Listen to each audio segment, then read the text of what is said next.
Hi guys, in this video we will see how to customize or how to change the ribbon of your OneNote app in your Windows 11 and 10 system. Launch OneNote app in your system, go to Windows search, type OneNote and open OneNote app in your system first.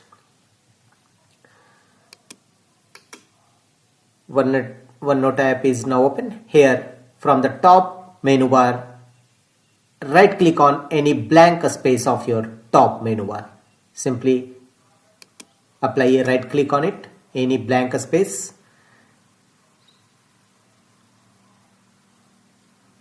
and choose use simplified ribbon, hide quick access toolbar. So choose use simplified ribbon and you can see a simplified ribbon, bold, italic colors is visible here. Simply click on a small arrow to choose other settings.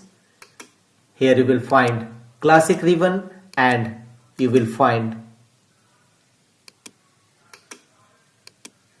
simplified ribbon. Two options available: classic ribbon, simplified ribbon, and show ribbon, full screen mode. And you can see if full screen mode will change